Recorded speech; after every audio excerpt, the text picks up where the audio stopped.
E 33. Vamos falar de economia? Falei aqui da prévia da inflação. Há uma indicação de aceleração para o mês de fevereiro. É o que aponta o IBGE. Vamos conversar com o economista José Álvaro, do Diese, aqui de Santa Catarina, para entender um pouquinho melhor isso. José Álvaro, bom dia. Bom dia, Marcelo. Tudo bem com vocês? Tudo bem? Tudo certo. Pois, José Álvaro, hoje pela manhã a gente foi surpreendido aqui com o número do IBGE, que está dizendo aqui, gastos com educação apresentaram a maior alta e estão alavancando esta alta do índice de 0,70% no mês de fevereiro. A quantas andamos, hein, José Álvaro? Pois é, nesse início de ano sempre tem essa pressão, né, decorrente daí dos gastos ligados à educação, mensalidade escolar que aumenta, né?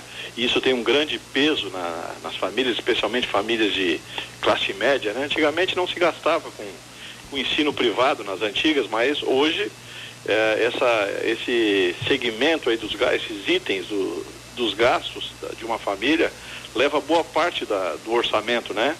E também tem material escolar também, que nesse período é adquirido, sempre tem um aumento do preço do material escolar.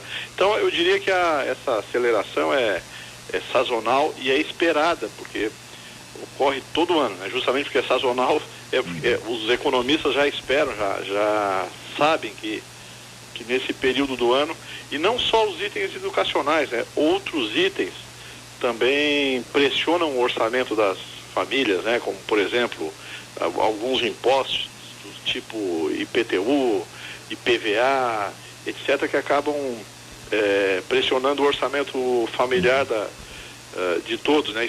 E por isso que se recomenda geralmente no mês de dezembro. Sim. Os economistas já são instados a falar sobre o assunto. Se recomenda cautela com os gastos de final de ano, né? Agora, Zé Álvaro, eu estou lendo a matéria aqui enquanto você está falando, estou vendo que os aluguéis também tiveram um percentual importante aqui. Uhum. Isto tem alguma coisa a ver? Eu tenho ouvido muito por aí, ainda a boca pequena, né? Mas sobre uma aproximação de uma bolha imobiliária. Não só no Brasil, mas principalmente aqui perto da gente, Balneário Camboriú, mesmo Florianópolis.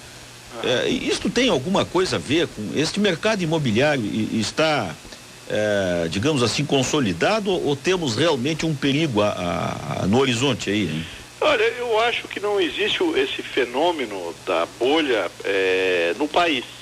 A gente pode ter regiões do país onde realmente o preço dos imóveis e dos aluguéis e do próprio valor de venda dos imóveis explodiu nos últimos anos e totalmente descolado do comportamento da economia, do crescimento do PIB e tal. Mas eu acho que não há uma caracterização desse tipo para o país como um todo, né? Porque tem regiões onde o preço dos imóveis cai, né? Então, não é um fenômeno que, por exemplo, é comparável ao que ocorreu nos Estados Unidos em 2007 e 2008, com a chamada estouro da bolha imobiliária e acabou causando uma crise no mundo todo, né? Inclusive com consequências até hoje. Eu não vejo assim, não acredito, justamente porque o fenômeno é localizado. Claro, no Brasil dos últimos anos, houve um processo muito forte de inclusão de pessoas, né? Cerca de 35, 40 milhões de pessoas saíram da condição de pobreza, e uma boa parte desse pessoal ascendeu a condição de classe média, apesar de que o conceito de classe média é bastante discutível, mas enfim, houve uma ascensão social, uma mobilidade, e inclusive no sentido de dar condições das pessoas adquirirem imóveis, né? A gente hoje tem, por exemplo, o programa Minha Casa Minha Vida, que tem concretamente reduzido o déficit habitacional no Brasil, né? Que se estima em 7 milhões de moradias, era isso, e o Minha Casa Minha Vida acho que se não me falha a memória, entregou quase 2 milhões de moradias, né? Ou seja, a tal da bolha, a pressão sobre os imóveis vem por aí também, porque inclusive houve uma expansão da disponibilidade de crédito muito grande no Brasil, né? Inclusive o crédito imobiliário. Sim. Agora, o Zé, estou fazendo aqui uma espécie de, antigamente a gente tinha no colégio ditado, né? Certo. Pra saber como é que andavam as coisas, né? Não, mas vou te explorar mais aqui. Mas não, legal. Se tiver altura de responder o ditado. Não, com certeza. Estou perguntando pro mestre, né? Não, imagina. O Zé, outra coisa, na semana que passou, a gente viu aí o ministro Lobão muito preocupado em desmentir alta de tarifas e também de apagão. O presidente do Banco Central, Tom Bini, chegou a fazer até uma reunião em separado com os jornalistas internacionais para acalmar os ânimos, enfim. O governo parece preocupado com isso, né? Os números aí são, digamos assim, normais, sazonais, como você falou, mas o governo está preocupado com a evolução dos números aí, né? Na verdade é o seguinte, se a gente for olhar economia, especialmente num continente como o Brasil, é muito complexa sempre, né? Não tem vida fácil para os gestores, né, públicos e tal. É só abacaxi, né? Porque ao mesmo tempo que tem que se preocupar com a inflação, tu não pode vacilar em relação ao déficit público. E não pode cochilar em relação ao crescimento. E a grande arte, inclusive, dos economistas, né, das pessoas responsáveis pela política econômica do país, é fazer com que o país cresça o mais possível, com distribuição de renda, mas sem descuidar da inflação, né? E se a gente for olhar os números brasileiros, nos últimos anos, no ano passado, no ano de 2013, foi o 10º ano seguido que o Brasil terminou o ano dentro da meta de inflação. Então a gente não pode dizer que os governos, os últimos 10 anos, até mais, obviamente, os últimos 15 anos, têm vacilado com um problema inflacionário. Claro que o nível inflacionário do Brasil ainda é muito elevado, 6%, é muito alto para os padrões internacionais. A gente gostaria que chegasse no centro da meta e de preferência mais baixo do que isso, sendo a meta é 4,5%, preferência mais baixo do que isso, né? Mas apesar do escarcéu, às vezes do escândalo que uma parte da mídia faz com esse negócio e tal, mas o fato concreto é que no ano passado foi o 10º ano seguido de cumprimento da meta.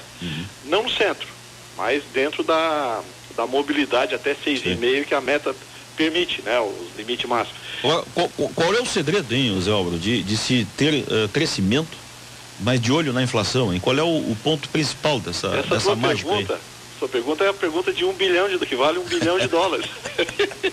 Certo? É claro, não, evidente que essa pergunta, ela provoca, ela gera, ela oportuniza uma discussão, um debate muito grande, que os economistas vêm há séculos, eu diria até, discutindo, né?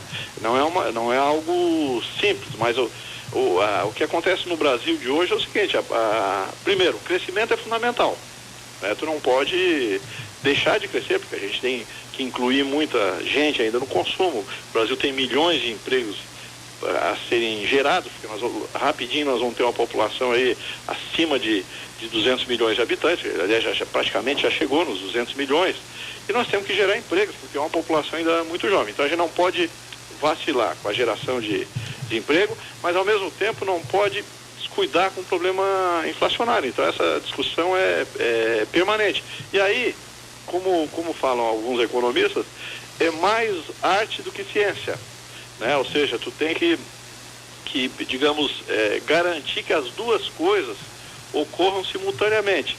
Então, por exemplo, um dos instrumentos que o governo usa para manter a inflação baixa, inclusive porque isso tem a ver com expectativas dos empresários e dos trabalhadores, é o superávit primário.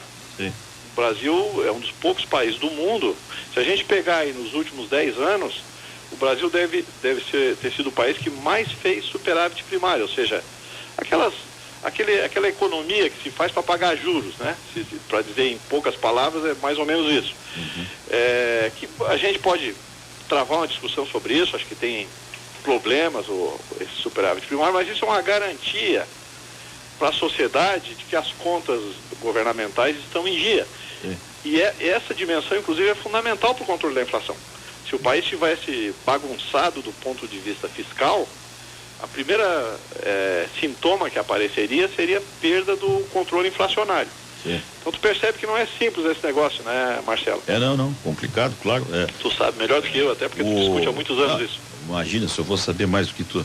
O Zé, essa tua declaração aí, que é a pergunta de $1 milhão. Eu falei até 1 bilhão, eu exagerei. 1 bilhão. Eu me assustei tanto que eu cheguei a tuitar pela Guarujá aqui. É mesmo? Pô, tu é rápido no gatilho mesmo, hein, cara? Agora, logo mais, depois do meio-dia, mais ou menos, a nossa entrevista aqui na Guarujá estará publicada e à disposição lá na rwbrasil.net. Pô, tu é. E com essa chamada aí, né? Essa chamada interessante aí que tu acaba de... Começasse bem a semana, então, né? Com certeza. Já fazendo uma pergunta que vale $1 bilhão. $1 bilhão, né? Tá certo. Tá bom, Zé. Eu sei que tu tens uma reunião de trabalho aí, eu não quero te atrapalhar, e foi um bom início de papo aqui. Durante a semana a gente volta ao assunto. Tá, joia.